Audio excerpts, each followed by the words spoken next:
There are not many of us around here in the Senate today. It's pretty quiet. You walk through the halls, virtually nobody around. That's what it was like last Thursday afternoon. That's what it was like here in the Senate on Friday, and again on Saturday, and again on Sunday. And here we are again on Monday, and this Senate is virtually a ghost town. A few people here, but for the most part, everybody was sent home by the majority leader, by Senator McConnell. He told senators, go home until further notice. Go home, we're going to put the Senate on standby. No need to be here doing the people's business. Well, Mr. President, the coronavirus is not on standby. The coronavirus is very much alive and well and spreading throughout the country, more severely in some parts than others, but spreading throughout the country, and with it has come the spread of economic pain and economic harm. So COVID-19 is not on standby, and neither is the economic pain and fallout that it's caused. But here in the United States Senate, the Republican leader, majority leader, has said, go home and be on standby. Mr. President, that is not leadership at any time. It is certainly not the kind of leadership that the American people need and should expect during a global pandemic and recession-era unemployment levels.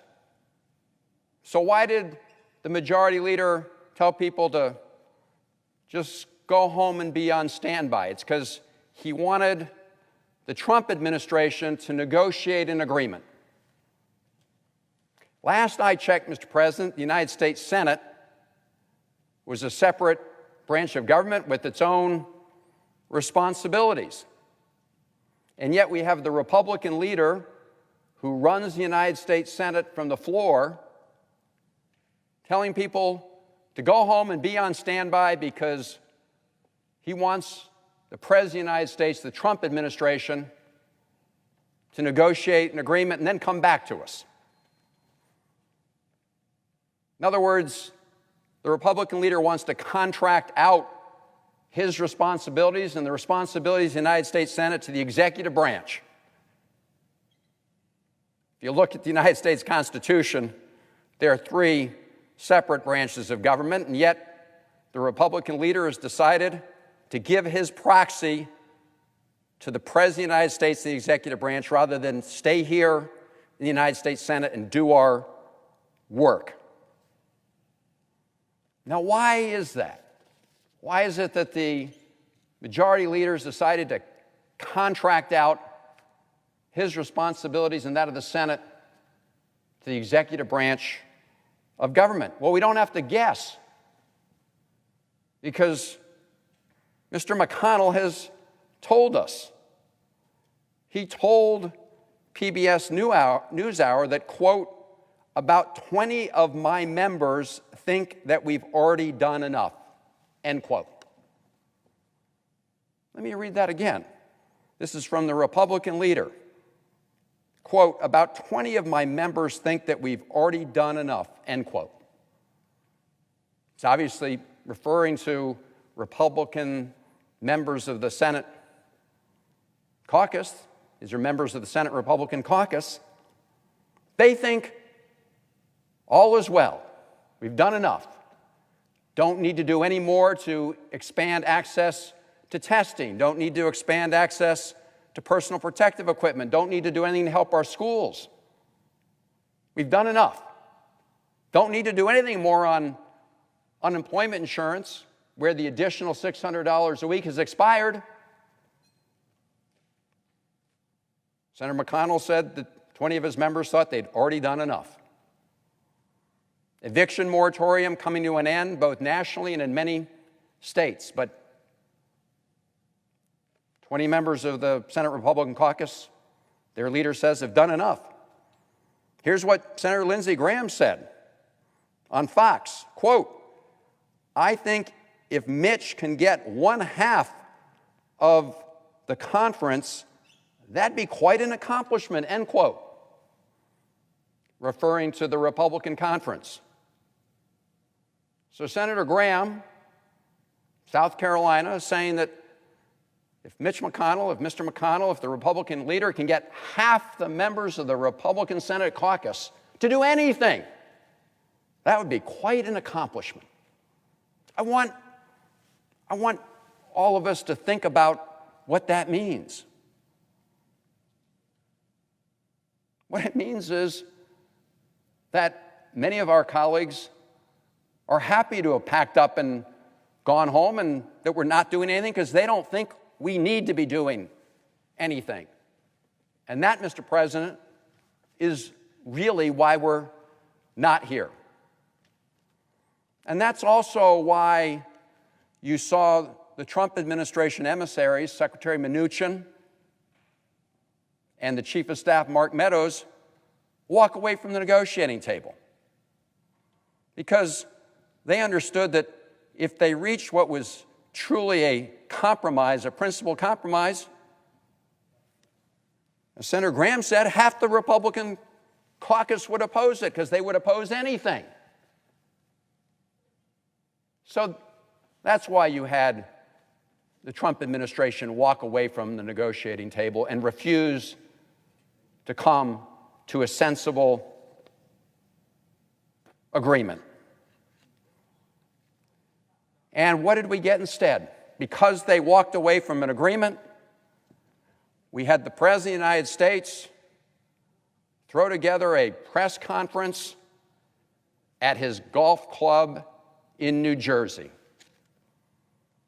Put the American flags up at his golf club, put out a podium, the presidential seal, invited club members to witness the signing of an executive order and some memos.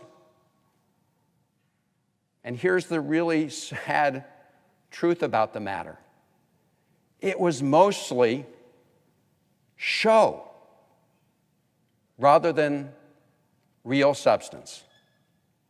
It was something that we would come to expect from somebody who was really good at reality TV, but somebody who did not understand the painful realities being experienced by Americans throughout this country during this health pandemic and the economic pandemic. And I say that because if you begin to look at what the president actually signed,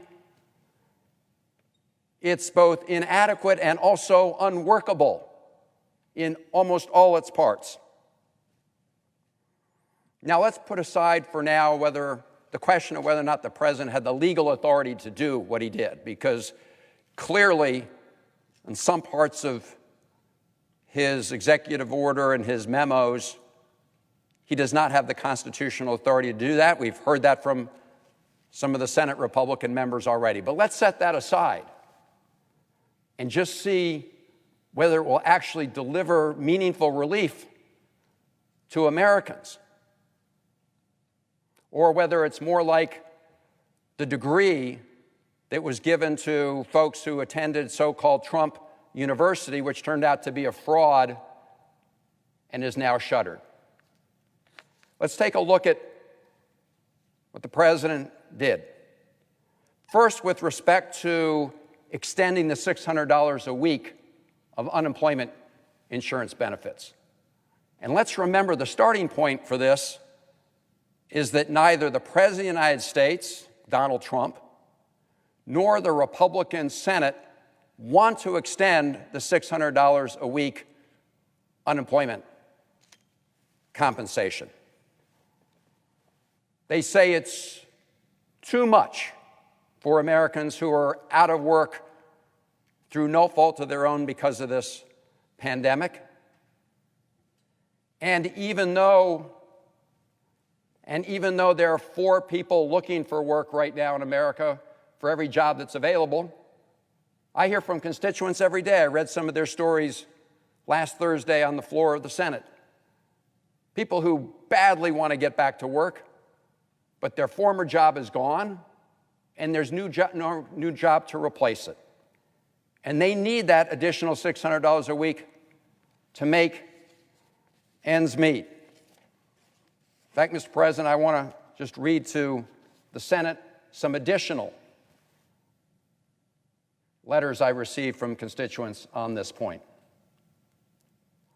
Please act to extend the $600 a week unemployment enhancement. I am requesting both in my name and on behalf of my wife. We both lost our jobs, and the additional $600 is significantly helping keep us afloat and purchase the needs of life. My job was supposed to restart in late June, but the owner has pushed it back to November, December, to be determined.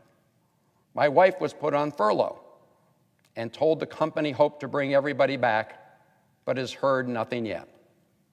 Without the additional $600, the time will come in the next few months when we will be unable to pay our bills. Here's a note I received from another constituent. Respectfully, Senator Chris Van Hollen, I would like to write to you about the $600 unemployment. I understand that the other party is fighting you all the way. This is painful because I'm a diabetic, and at this point, because that benefit was taken away, I have to choose between paying my bills or my insulin. I applied sometime in June since I was thinking I would be back to work. Gone are my savings paying rent, gone are my savings to pay rent, car loan insurance, and other bills. From this week on, because of losing the $600, I will have to stop paying bills so I can pay my insulin. I never thought that I would be in a situation like this in America, where if you work hard, pay your taxes, to be able to have a roof over your head, health insurance, and human dignity. And I, like I'm sure many of my colleagues, have received hundreds of notes like that from our constituents. People who will not be able to make ends meet without the additional $600 a week. But the president doesn't want to continue that, nor do Senate Republicans. And so what did the president say up in New Jersey? Well, he came up with this plan that unfortunately will not deliver. Essentially, what he said was, take the funds that were provided in the CARES Act to the states. The United States Congress provided about $150 billion to states to help during the early stages of this pandemic, both to help purchase things like PPE and also to address the economic fallout. I should remind my colleagues that Senator McConnell was dead against that, even in the earlier version. If you go back and look at the debate and the record, you'll find that he was dead set against providing any funds to state and local governments.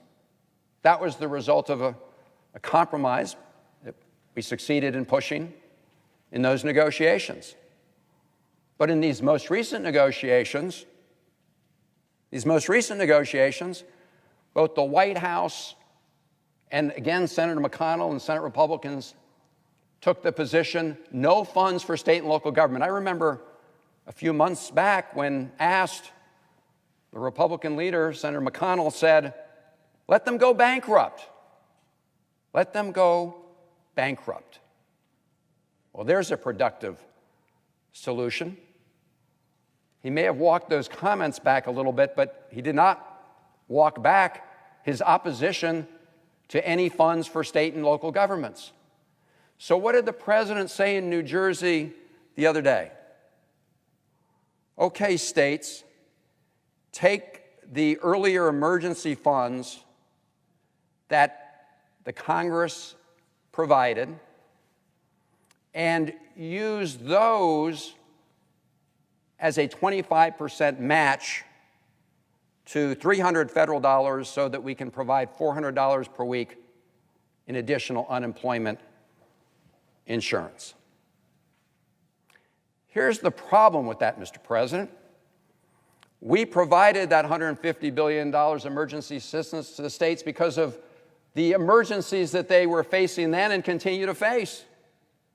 Because they're facing both increased costs with respect to helping frontline healthcare providers and hospitals and providing them with personal protective equipment.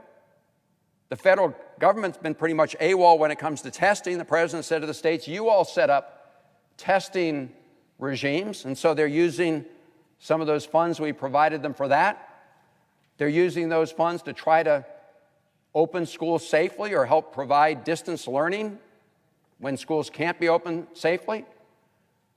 So many of the states, especially those hardest hit, have already allocated the great majority, if not all of those funds. And now the president's saying, oh, well, use those funds that we provided you earlier for this other purpose. So number one, those states and other areas have already allocated most of those funds. I noticed that if you look at the Treasury tables, the data they released, it was for the end of June, and it was already, money's already spent. Not today, money's already allocated. So first of all, for many states, that money's already spoken for. But let's say in some cases there's some money left over. What's the President of the United States saying? He's saying he wants to take from one American to give to another one. The president wants to pit these needs against one another. He wants to rob constituent Peter to pay constituent Paul. Those monies went to the states.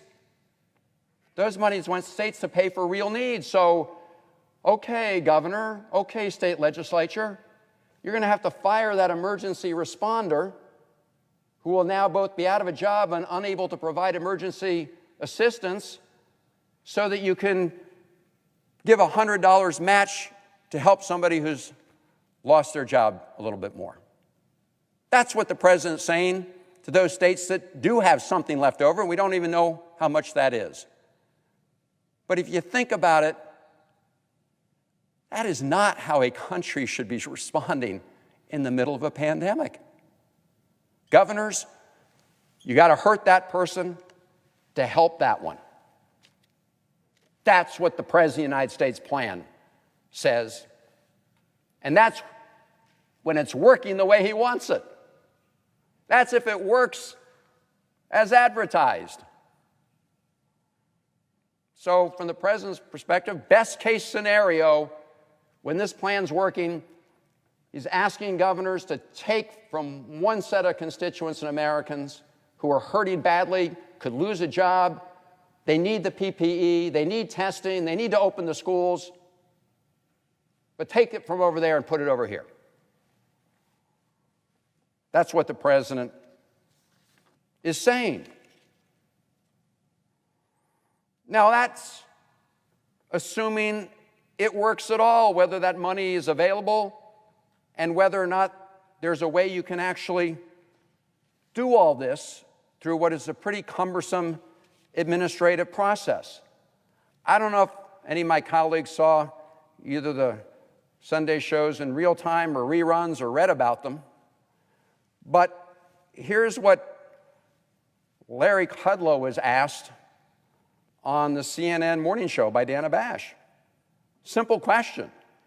Have you checked with the states how many of the 50 states and D.C. and other territories, and did they say they're going to be able to pony up the $100 a week per unemployed citizen? Larry Kudlow, answer. Good question. Good question. We'll probably find that out today or tomorrow as we make our canvass. Mr. President, if there wasn't another sign that what happened in New Jersey was a total show, this tells it all. They laid out a plan asking states that have run out of money, but if they have some money to rob Peter to pay Paul, but they didn't even ask the states if it was doable. They didn't even ask the states if it was doable. And that is a reflection of this entire plan. Let's look at what the president said about the second piece, payroll tax deferral. Now, a lot of Americans might have heard that and thought, I'm an employee, I'm working, and now the portion of my check that's withheld for payroll taxes like Social Security, I'm not going to have to pay that anymore, and that'll be money in my pocket. That's not what it did. What it did was say to these people who are working, and by the way, as we all know, deducting payroll taxes from paychecks doesn't help the 30 million who don't have a job. They're not getting a paycheck. They got nothing to deduct something from. But for people who are working and thought that this was going to be extra money that they could pocket forever, that's not the case. What the president was saying is that we will withhold those payroll taxes from your paychecks through the end of the year. But it's going to come due and owing. Now, these are people who are working. These are people who have their jobs. Maybe they want to defer that for a little while or not, but at the end of the day, they're going to have to pay it back to Uncle Sam. And here's the other problem. Employers are the ones who are legally responsible for the delivery of those payroll taxes, not just for the employer, but for the employee as well. And so they're going to have to take the risk that if one of their employees doesn't want their Social Security taxes paid, in other words, they want them withheld, that ultimately be paid back. But what we're hearing from lots of employers is they can't guarantee that. First of all, what if that employee leaves? How am I going to repay that portion of the payroll taxes? And so here's another example of something that may have sounded good to some people when they heard it, but it really is a shell game in the first instance, and in many ways, a sham. And by the way, whether it's deferral or if it is ultimately forgiven, that would require an act of Congress, then it's the Social Security system that takes a hit, unless you refund it. But that's not in the president's plan. The president's memo doesn't talk about refunding it, if in fact it were ever forgiven, which he can't do either. Now, Mr. President, let's look at the eviction moratorium. I mean, that's a real mirage. I urge my colleagues just to read the executive order. The executive order tells Health and Human Services and the Centers for Disease Control to, quote, consider, unquote, whether an extended eviction moratorium is reasonably necessary to protect the public health. He's asking two federal agencies to consider a question he posed to them. Now, I imagine a lot of people who may have watched the president with the American flags up at his country club, imagine a lot of them thought, wow, the president just said that no one can get evicted. That's not what he said at all. It was a sham. He said HHS and CDC should consider whether an extended eviction moratorium is reasonably necessary to protect the public health. And then he asks HUD and Treasury to look around in their bank accounts to see if they have any money to help people who might be evicted. You know the way to help people who are evicted? First of all, don't let them be evicted in the first place, but to help them and the landlords, let's pass the rental assistance provision that's in the HEROES Act that passed the House. So, Mr. President, whether you look at the unemployment insurance provision or the payroll tax provision or the so-called eviction moratorium provision, this really is show and not substance. And I'm only talking about what the president put into the plan, not everything that got left out. Everything that got left out that is in the HEROES Act, helping people go back to school safely, helping expand real-time testing so that we can reopen our economy and schools safely, food assistance for those who are struggling, rental assistance, money for state and local government, whose needs have only risen dramatically since the last down payment that Congress passed in the CARES Act, and now the president's saying, we want you to go poach that fund and hurt people by taking things away from them in order to help other Americans. So those are some of the things that were totally left out of here. Now, I've often heard when talking about state and local government, the president, he tweets it all the time, that this is just a question of blue states wanting to be bailed out for bad economic decisions or bad budget problems they had, and that red states are just doing great. Mr. President, anybody who looks at the state financial affairs knows that's not true. Just take a look at my state of Maryland. Most people would consider us a blue state. We have a AAA bond rating. The last I checked, the state of Kentucky, it was a single A bond rating. So this isn't a question of whether we want to help states who somehow had difficult financial situations before the coronavirus hit. The reality is right now, this is not a red state or blue state issue. This is an American issue. We all know that the virus has spread throughout the country. Nobody can totally escape it. Doesn't matter whether you're a red state or a blue state. This is a red, white, and blue moment, and we need to treat it as a national effort. Not a state-by-state effort, but one also where the federal government plays a very important role and is not AWOL in the middle of a big pandemic and not playing politics in the middle of a pandemic. Listening to the healthcare experts about whether or not to wear a mask instead of making that a political statement that puts people at greater risk who follow the president's political advice rather than the healthcare advice of the healthcare experts.